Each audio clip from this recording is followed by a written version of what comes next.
We exploited a lot of their labour to make ourselves rich. You know, We you exploited a lot of our own labour. Conflate the small crimes being committed, and then they blame all the immigrants. Because this society doesn't produce enough nurses and doctors. For the people who come in small boats, it's a minority, but they just want to. Raises the cost of housing.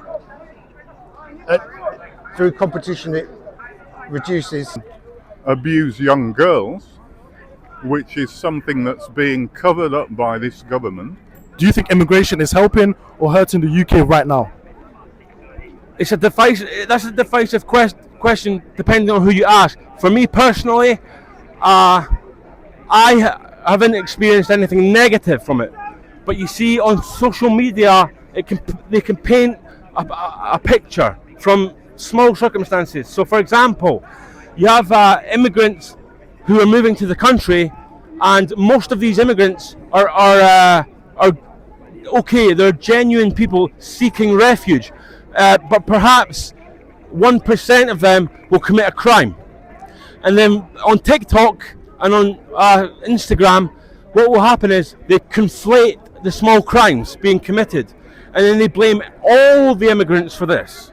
So my question, my answer to who is it helping or hurting the UK, I would say at the moment it's not doing anything, because we're talking about immigration from small boats. Yeah. No, we're talking about it could be mostly legal. Legal. Is it legal as immigration as well, or just legal? Well, I think if there's enough jobs, because for me, legal immigration is they have to come in with a criteria. They have to meet certain rules, have a job, have a certain amount of income, and this is a good thing. For the people who come in small boats, it's a minority, but they just want to work, and so when they come into the country, they're just put in hotels without a job. So if we had jobs to openings for jobs for these people, give them a purpose, then this is a good thing. But they need housing as well. That's why I said in my earlier answer, we need to build houses. Do you think immigration is helping or hurting the UK right now? Look, it is complicated here. We have Brexit, I suppose, which is one sort of reaction to perceptions that people have about immigration. But as I was saying, flows from my previous question. Immigration almost always aids the society that's receiving the immigrants, and of course sometimes it also has a very negative effect on the countries that in a way lose their talent because people seek opportunities elsewhere. So in the country I come from, I'm not English, I'm South African, fellow African.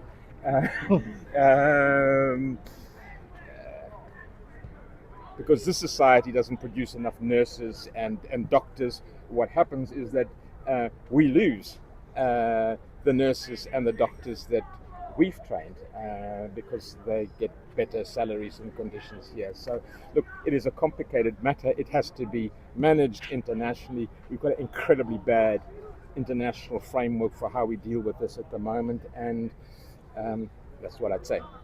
Do you think immigration is helping or hurting the UK right now? Okay, well, again, it depends who you're talking about. People who come here as doctors, nurses, teachers, lawyers, people with skills, engineers, no problem. They're contributing to the society. They're not hurting this country. They're not hurting this country. He's asking me about immigration. They're not hurting this country. But people who come in and abuse young girls, which is something that's being covered up by this government, they're hurting the country. And I can fully understand mothers protesting about people who come here and abuse young girls. They should be in prison for life if there was any justice.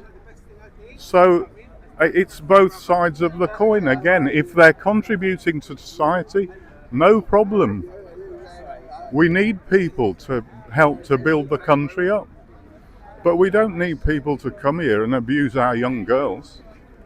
So that would be my answer. Do you think immigration is helping or hurting the UK right now as we speak? It's doing both, because high-skilled immigration helps, but low-skilled immigration is bad. It raises the cost of housing. Through competition, it reduces the wages for those coming in and for the people already here who are competing for those same jobs. But people can argue that.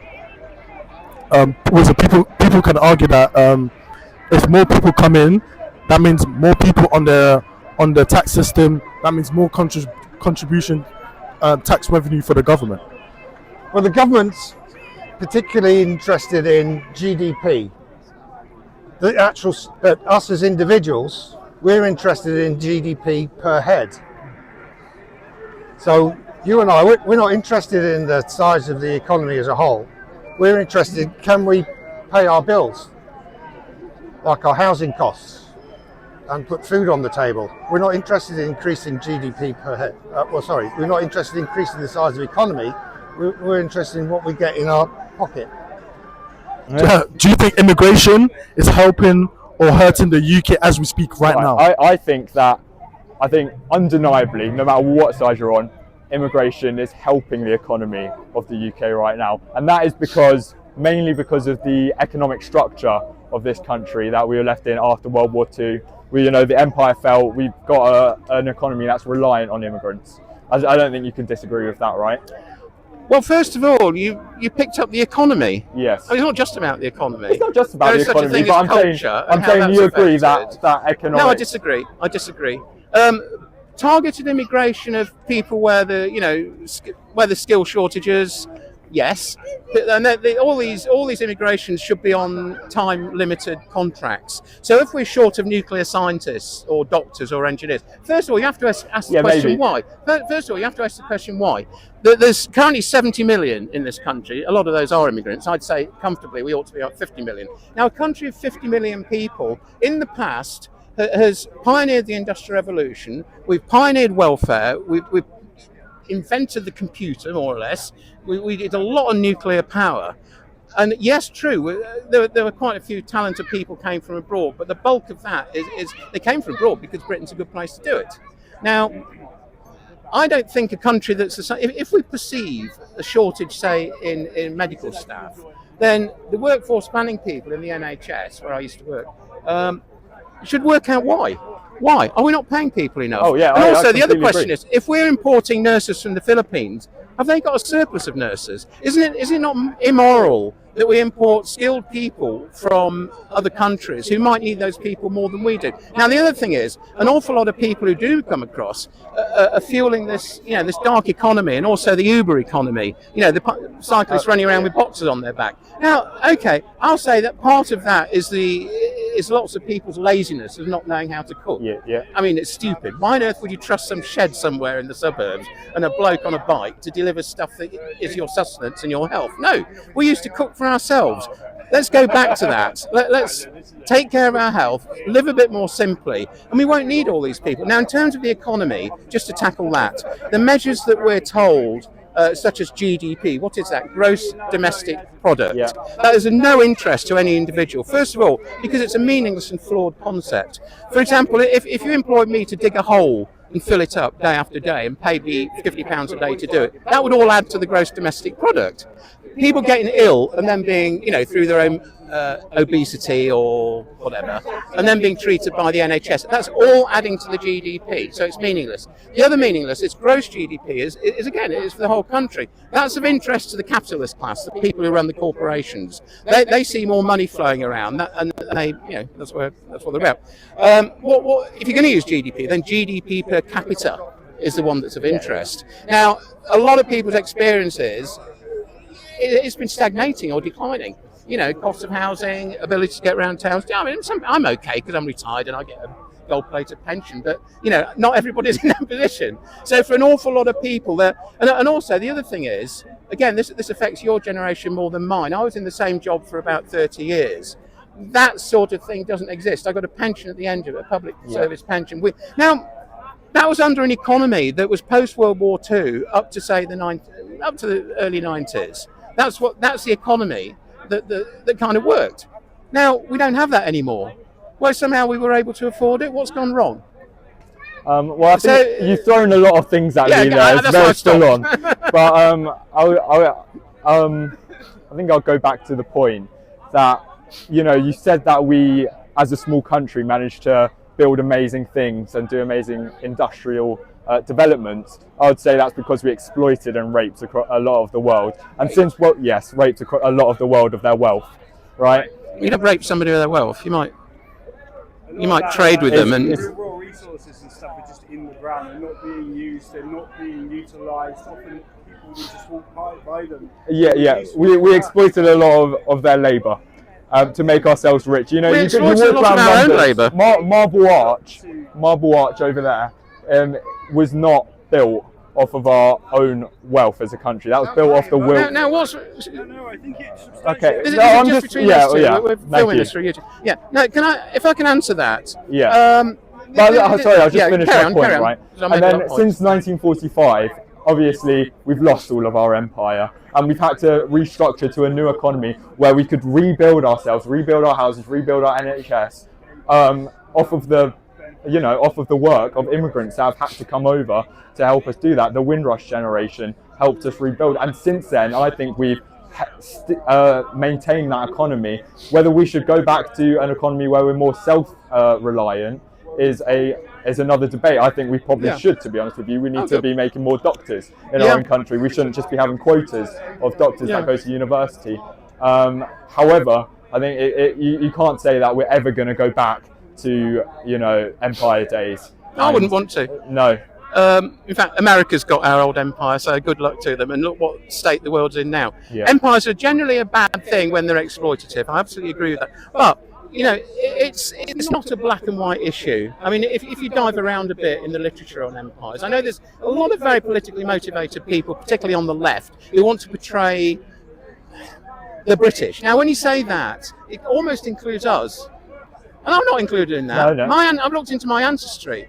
A lot of them were anti-abolitionists. They worked with William Wilberforce. Literally, they were up there with William Wilberforce. Yeah. Now, when you go back to exploitation, my great-great-grandfather was a coal miner. In Durham. Now, if you've ever seen pictures of coal miners crammed into these lifts, shooting down like that, crawling for 5 miles on their knees, dying at 50, I mean, is that white privilege? No. I'm not. The point I want to try and make is that yes, people around the world were treated badly by empires of all types. And we were treated badly by rich people as well, and that's always been the case, and that always will be the case. But also, why single out the British Empire? You've got the Ottomans, you've got the Chinese, you've got all these empires around the world, who generally, for the lowest of the low, the peasants, at times were not very nice places to live. The British at least lifted people out. A lot of countries, gave them infrastructure. They gave them examples of how to run a country. So I'm not saying it's all good. I'm just saying it's not as bad as it's painted. It's not as bad. There's good and bad stuff for the empire. But anyway, we're getting very far away from the topic of migration. I wanted to return to the original question. But what I would say, I'm going to go way back to when you said that about about the Western culture being the best culture. Unbiased. Unbiased. No, I'm biased. Yes, you are biased. Actually, and I'd say stuff like I disagree with myself if I did say that. I think you can say democracy. Obviously, is a good thing. Whether you class that as Western civilization, Western culture or not, it probably is. To be honest, not with many you. though. So